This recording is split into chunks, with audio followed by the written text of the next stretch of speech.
রূপ ধারণ করে কে বাবা ভোলানাথ গিয়েছিলেন। তো গোপী সেজে গিয়েছিলেন। যতই সাজু, ভুড়ি মোটা মাথায় জটা এগুলো লুকাতে মনে ছিল না। গোপী সেজে গিয়েছিলেন, কিন্তু মা যোগমায়া মানে মা পার্বতী চিনতে পেরেছিলেন, তাকে রাসমঞ্চে প্রবেশ করতে দেয়নি।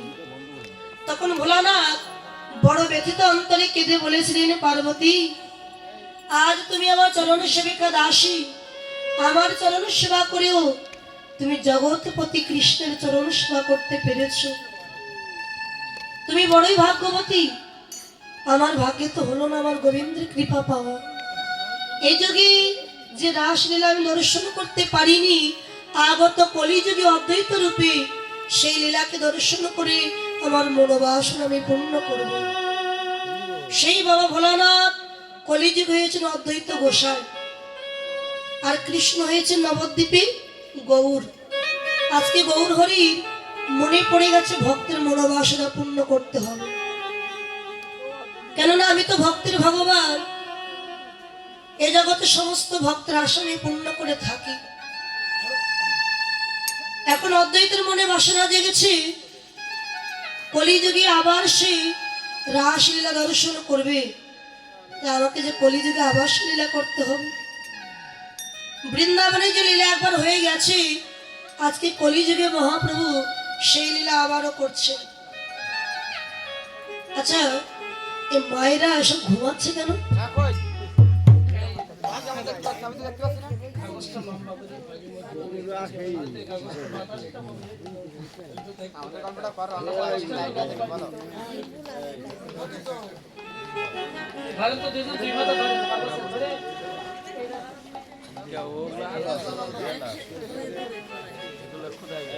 ঘুমালে হবে না, যদি ঘুম পায় চা খেয়ে আসতে পারেন।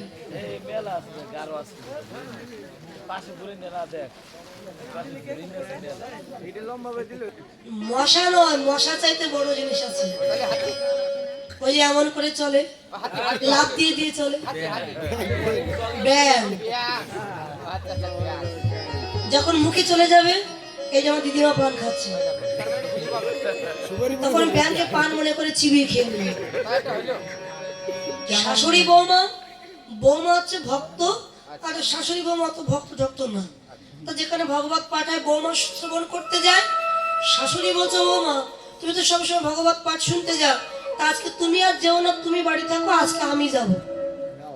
তা বৌমা চিন্তা করছে, যাক এতদিন পরে শাশুড়ির তাহলে একটু চৈতন্য জাগলো।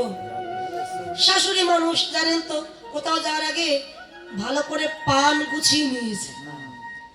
পান গুছিয়ে নিয়ে গেছে ভগবত পাঠ শুনতে, বসেছিল সামনে, পাঠক পাঠ করছিলেন। এখন উনি পাঠ শ্রবণ করতে করতে কখন তাই পাঠ শ্রবণ করছেন আর একটু করে পান খাচ্ছেন। পান সেবা করে ঘুমিয়ে পড়েছে, মানে ওই জায়গায় বসে ঘুমিয়ে পড়েছে, হা করে ঘুমিয়ে পড়েছে। একটা ব্যাং লাফ দিয়ে গালের মতো চলে গেছে, যে মুখে নড়ে উঠেছে, ও ঘুমের ঘরে খেয়ে বাড়ি চলে এসেছে। এখন বৌমা জিজ্ঞাসা করছে, মা ভগবত পাঠ যে শ্রবণ করতে গিয়েছিলেন, তা ভগবত পাঠের স্বাদ আপনার কাছে কেমন লাগলো?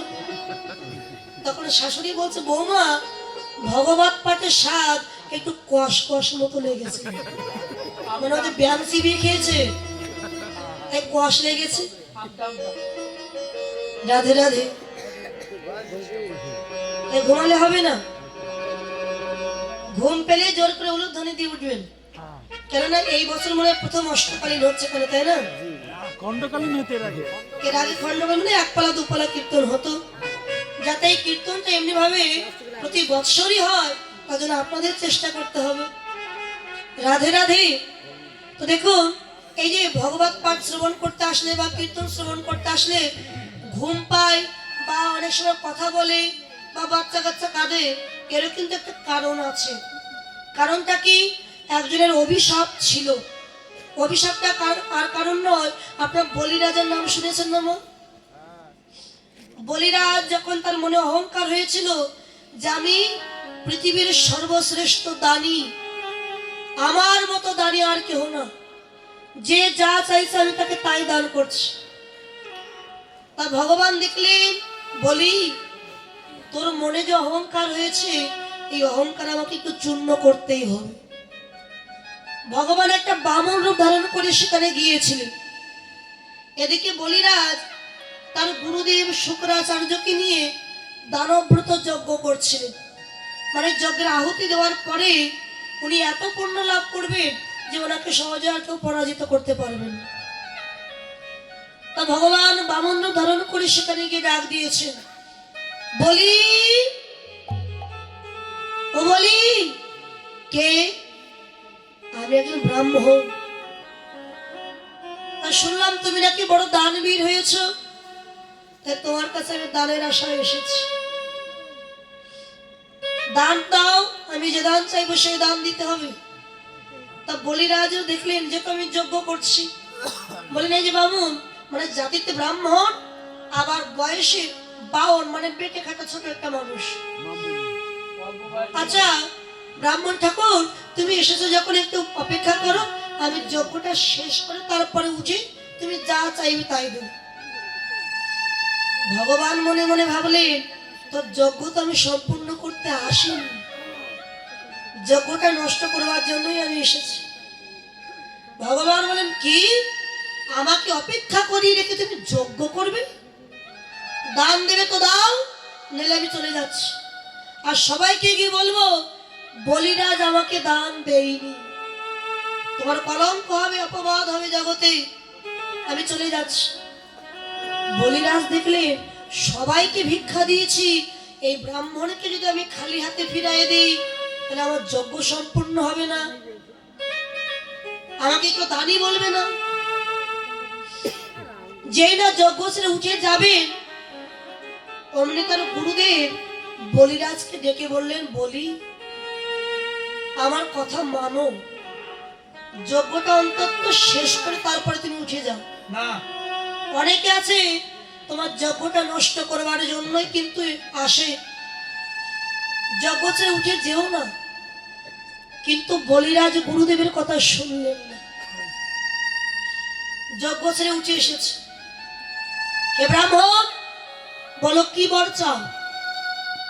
বলে বর তো চাইবো, তার আগে ত্রিসত্য অঙ্গীকার করতে হবে, আমি যে দান চাইবো সেই দান তোকে দিতে হবে। কুমণ্ডল দেখেছেন না মুনি ঋষির হাতে থাকে, কুমণ্ডলের জল হাতে নিয়ে প্রতিজ্ঞা করতে হতো তখনকার সময়।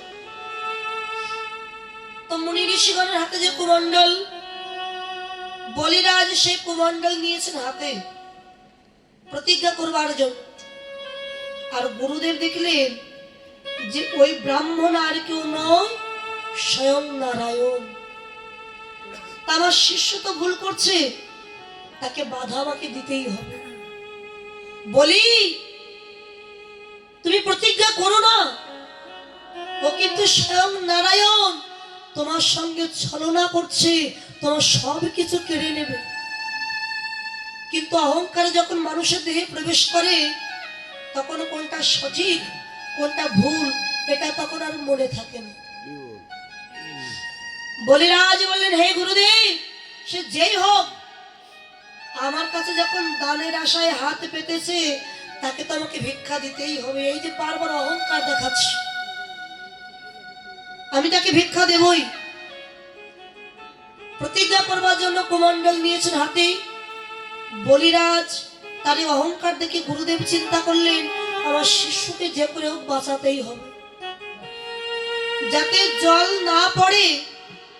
তাই বলিরাজের গুরুদেব শুক্রাচার্য ওই কুমণ্ডলের নলের মধ্যে চুপটি করে গিয়ে বসে পড়েছে, যাতে জল না পড়ে। তাই এত জল ঢালছেন কিন্তু জল আর পড়েনি।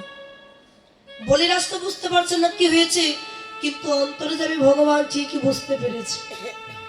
কিন্তু অন্তর্যামী মনে মনে বললেন, ওরে শুক্রাচার্য, আমার হাত থেকে তুই তো শিষ্যকে বাঁচাবি, কিছুতেই পারবি না। ভগবান বলিরাজকে ডেকে বললেন, হে বলি, আমার মনে হয় তোমার কুমণ্ডলটা অনেক পুরাতন হয়ে গেছে, তো অনেক পুরনো, আর অনেকদিন পড়েও ছিল। তাই নলের মধ্যে মনে হয় কোনো ময়লা আবর্জনা বেঁধে আছে, তাই জল পড়ছে না। ময়লা আবর্জনা আটকে আছে। এক কাজ করো, তুমি কুশের ডগা মানে ঘাসের যে ডগা, ঘাসে দেখবেন পেছন দিকটা শক্ত থাকে না, ঘাস মাথার দিকটা ঘাস আর পেছন দিকটা শক্ত থাকে। ওই ঘাসের মানে কুশের ডগা দিয়ে একটু খোঁচা দাও, দেখবে ময়লাও সরে যাবে, জলও পড়বে।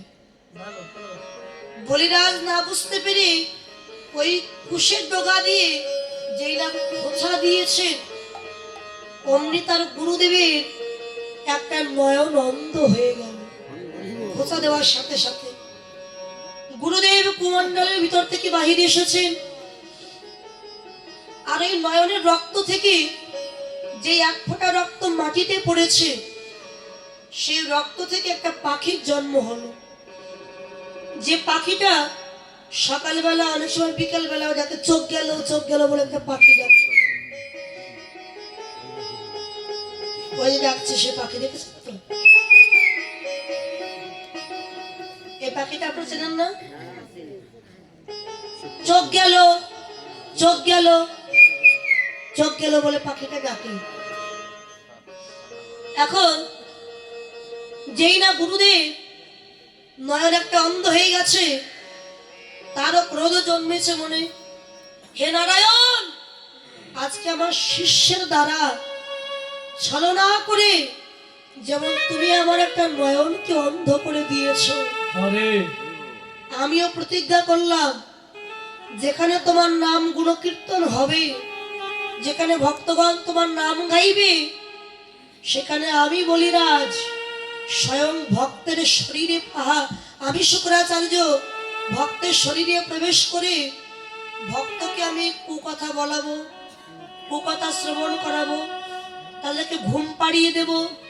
আর যে বাচ্চা নিয়ে আসবে সে মায়ের কোলের বাচ্চা কাঁদাবো, যাতে তারা সুষ্ঠুভাবে ওই হরিনাম শ্রবণ না করতে পারে।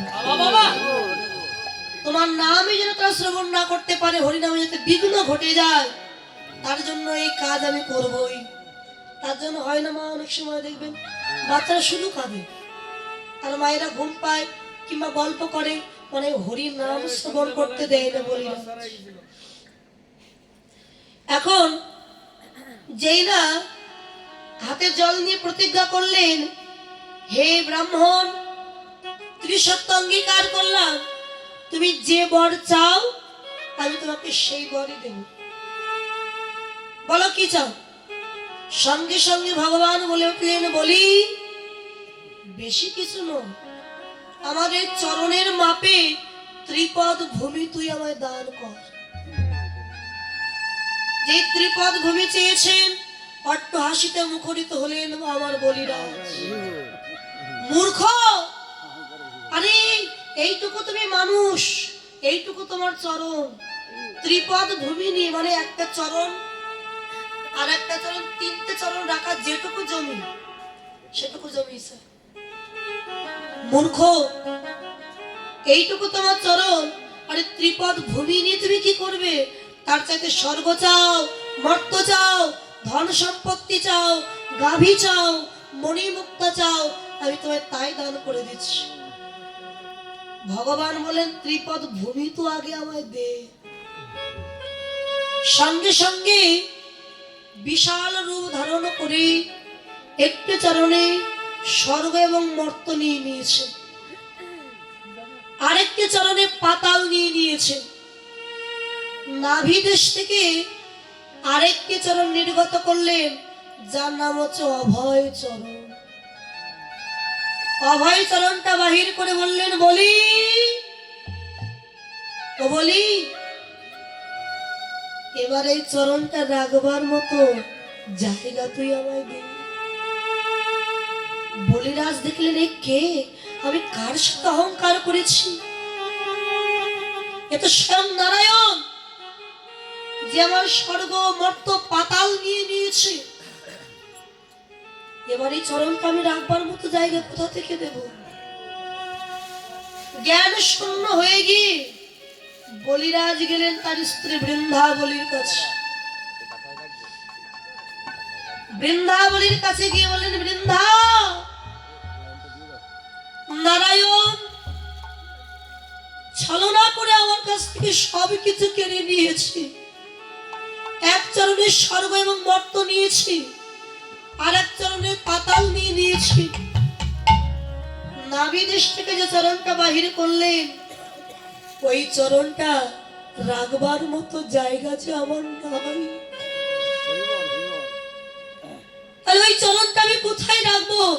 আমার প্রতিজ্ঞা কি ভেঙে যাবে?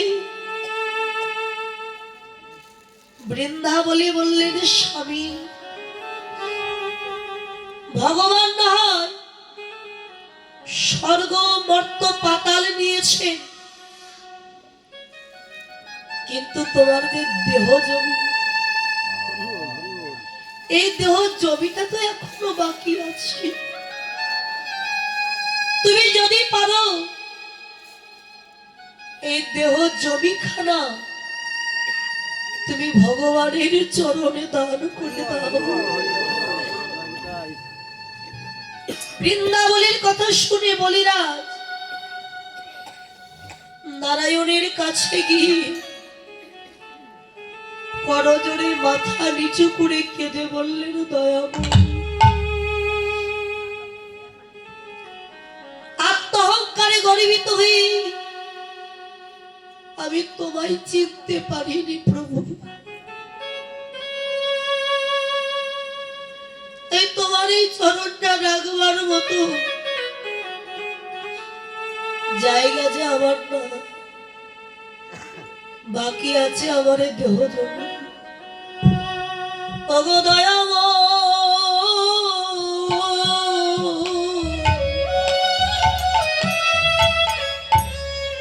তুমি যদি পারো তোমার ওই অভয় চরণ খানা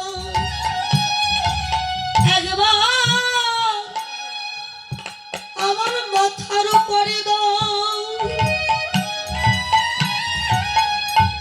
এই দেহ জমি আমি তোমার চরণে দান করে দিলাম। যেই নয় অভয় চরণ খানা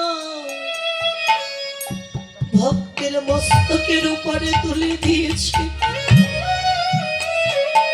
বলিরাজ আমার চরণ খানা জড়াই ধরি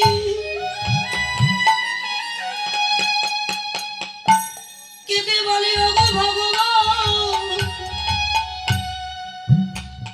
তুমি তো আমার সেই ভগবান।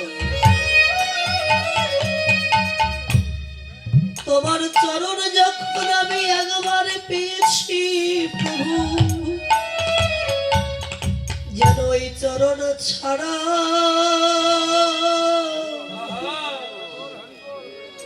আমায় করো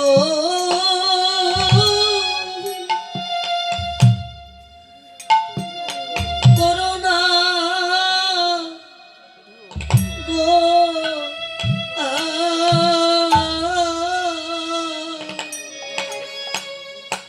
প্রভু